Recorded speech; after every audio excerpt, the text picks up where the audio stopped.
ጤና ይስጥልን የኢንሳይትስ ሚዲያ ቤተሰቦች እንደምናላችሁ። የዕለቱን አጫጭር መረጃዎች ይዘን ቀርበናል። አብራችሁን ቆዩ። የእስልምና ጉዳዮች ጠቅላይ ምክር ቤት የተባረክ መስጂድ አጥር በህገወጥ መንገድ እንዲፈርስ ተደርጓል ሲል ቅሬታ አቀረበ። የኢትዮጵያ እስልምና ጉዳዮች ጠቅላይ ምክር ቤት በአዲስ አበባ ከተማ ቂርቆስ ክፍለ ከተማ ወረዳ 10 የሚገኘው የተባረክ መስጂድ አጥር በሌሊት እንዲፈርስ ተደርጓል ሲል ተግባሩን አውግዟል። የክፍለ ከተማ አስተዳደሩ በበኩሉ የህግ የበላይነትን ለማረጋገጥ የተወሰደ እርምጃ ነው ሲል አስታውቋል። ምክር ቤቱ ትላንት ሚያዝያ 5 ቀን 2017 ዓ.ም ባወጣው መግለጫ ከ1967 ዓ.ም ጀምሮ ለ50 ዓመታት ያህል መንፈሳዊ አገልግሎት እየሰጠ የሚገኘው የተባረክ መስጂድ አጥር በሌሊት ጨለማን ተገን በማድረግ ከመንግስት የሥራ ሰዓት ውጪ እንዲፈርስ ተደርጓል ሲል ከሷል። የአዲስ አበባ ከተማ እስልምና ጉዳዮች ከፍተኛ ምክር ቤት ከሚመለከታቸው የመንግስት አካላት ጋር በመነጋገር ህጋዊ መንገድ የመስጂዱ ቁጥር እንዲታጠር መደረጉን በመግለጫው አስታውሶ ድርጊቱ መፈጸሙን እንዳሳዘነው ገልጿል። መግለጫው አክሎም ተግባሩን የፈጸሙ አካላት በህግ አግባብ እንዲጠየቁና መስጂዱ የደረሰበት ኪሳራ ተሸፍኖ ድጋሚ እንዲታጠር ለማድረግ ጠቅላይ ምክር ቤቱ ከአዲስ አበባ ከተማ እስልምና ጉዳዮች ከፍተኛ ምክር ቤት ጋር በቅንጅት እንደሚሰራ ጠቁመዋል። ጠቅላይ ሚኒስትር ዶክተር አብይ አህመድ ለይፋዊ ስራ ጉብኝትና ለአረንጓዴ ልማት ትብብር ጉባኤ ወደ ቪየትናም አመሩ። ጠቅላይ ሚኒስትር ዶክተር አብይ አህመድ እና ቀዳማዊት እመቤት ዝናሽ ታያቸው ዛሬ ከሰዓት በኋላ ለ4 ቀናት ይፋዊ የሥራ ጉብኝት ሃኖይ ቪየትናም ገቡ። በቪየትናሙ ጠቅላይ ሚኒስትር ፋም ሚን ቺን እና ባለቤታቸው ግብዣ እየተካሄደ ያለው ጉብኝቱ የኢትዮጵያ ልዑካን በአራተኛው የዓለም አቀፉ የአረንጓዴ ልማት ትብብር P4G ጉባኤ ላይ መሳተፍን ያካትታል። እንደ ቪየትናም የዜና ድርጅት VNN ዘገባ የጠቅላይ ሚኒስትር ዶክተር አብይ ጉብኝት የሁለቱ ሀገራት ዲፕሎማሲያዊ ግንኙነት ከተመሰረተበት ከጎርጎሮሳውያኑ 1976 ወዲህ በኢትዮጵያ መሪ ለመጀመሪያ ጊዜ ወደ ቪየትናም የተደረገ ኦፊሻላዊ ግንኙነት ነው። በተጨማሪም ጉብኝቱ በሁለቱ ሀገራት መካከል ከ7 ዓመታት ወዲህ ለመጀመሪያ ጊዜ ከፍተኛ ልዑካን ግንኙነት ነው። ከዚህ ቀደም ከቪየትናም ባለስልጣናት ጋር በተደረገ ውይይት ጠቅላይ ሚኒስትር ዶክተር አብይ ኢትዮጵያ ከቪየትናም ጋር ያላትን ግንኙነት ለማጠናከር ያላትን ቁርጠኝነት አጽንኦት ሰጥተዋል።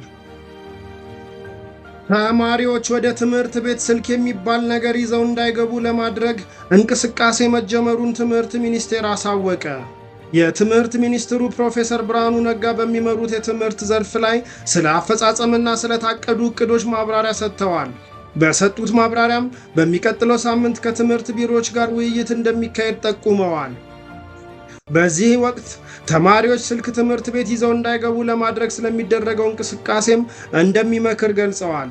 የጋራ ስምምነት ላይ ከደረሰን ከሚቀጥለው ዓመት ጀምሮ ተማሪዎች ትምህርት ቤት ገብተው ትምህርት መከታተል ነው እንጂ ከስልክ ጋር የሚጫወቱበት ሁኔታ እንዳይፈጠር ይደረጋልም ብለዋል። ከውጭ ወዳገኘናቸው መረጃዎች ስናልፍ ሶማሊላንድ ለአሜሪካ ስትራቴጂክ ቦታዎችን በመስጠት ከአሜሪካ እውቅና ለማግኘት እንደምትፈልግ ተገለጸ። ነፃነቷን ያወጀችው ሶማሊላንድ ለረጅም ዓመታት በሚቆይ ስምምነት የበርበራ ወደብና በሶቪየት ህብረት የተሰራውን 4.1 ኪሎ ሜትር የአውሮፕላን ማረፊያ በመስጠት ከአሜሪካ ጋር በመደራደር ላይ እንደምትገኝ የአሜሪካ መገናኛ ብዙሃን ዘግበዋል። ስምምነቱ በኤደን ባህረ ሰላጤ 800 ኪሎ ሜትር የባህር ዳርቻ ላይ የአሜሪካ ጦር ሰፈርን መመስረት ሊያካትት እንደሚችል በዘገባው ተመላክቷል። የሶማሊላንድ መሪ አብድራህማን ሞሐመድ አብዱላሂ ድርድሩን ለማዳበር በቅርቡ ዋሽንግተንን ይጎበኛሉ ተብሎ ይጠበቃል። ስምምነቱ አሜሪካ ወሳኝ በሆነው የመርከብ መስመርና የግጭት ቀጠናዎች አቅራቢያ ስትራቴጂካዊ ቦታ እንድታገኝ ያስችላታል ተብሏል። ሶማሊላንድ ከባለፈው ታህሳስ ወር ጀምሮ የአሜሪካን የጦር ሰፈር ለማስተናገድ ዝግጁ እንደሆነች ስትገልጽ ቆይታለች። ይህ በእንዲህ እንዳለ የሶማሊያ ፌዴራል መንግስት በበኩሉ ዋሽንግተን ለሶማሊላንድ እና ፑንትላንድ ራስ ገዝ ግዛቶች እውቅና እንድትሰጥ በኤደን ባህረ ሰላጤ ወደቦች ላይ ልዩ ኦፕሬሽን ቁጥጥር እንድትወስድ የድርድር ሐሳብ ማቅረቡን ስፑትኒክ ዘግቧል። በጋዛ የሚገኘው የአልአህሊ ሆስፒታል ትላንት ጠዋት በተፈጸመበት ጥቃት ከአገልግሎት ውጭ መሆኑ ተገለጸ።